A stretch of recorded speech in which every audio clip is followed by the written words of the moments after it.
आज विधानसभा निवडणुकींचं वेळापत्रक जाहीर होणार। महाराष्ट्र, झारखंड, हरियाणा आणि जम्मू आणि काश्मीर विधानसभा निवडणुकीचं वेळापत्रक जाहीर होण्याची शक्यता।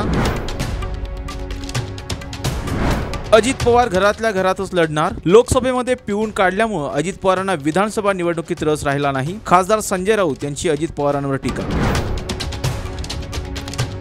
मोदी सरकार प्रत्येकाच्या खात्यात 15 लाख रुपये देणार होतं, त्याचे 1500 कसे झाले? उद्धव ठाकरे यांचा लाडकी बहीण योजनेवरून नरेंद्र मोदी यांच्यावर निशाणा।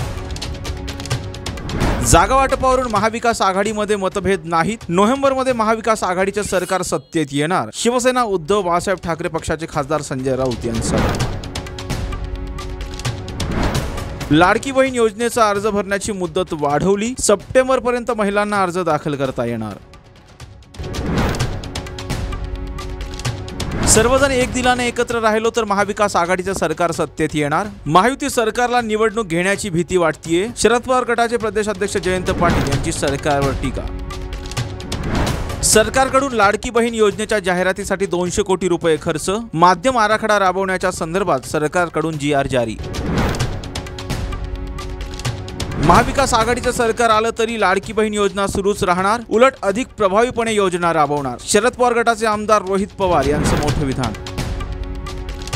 पुण्यातील पाणी पुरवठा आज बंद राहणार। ससून रुग्णालयाजवळची जलवाहिनी फुटल्यानं मंगळवारपेठ स्वारगेट परिसरातील पाणी पुरवठा आज बंद राहणार। भाजपाचे बरेचसे आमदार काँग्रेसच्या संपर्कात। कुणाला घ्यायचं आणि कुणाला घ्यायचं नाही याबाबत काँग्रेस पक्षात चर्चा सुरू। काँग्रेसचे प्रदेशाध्यक्ष नाना पटोले यांचं मोठं विधान।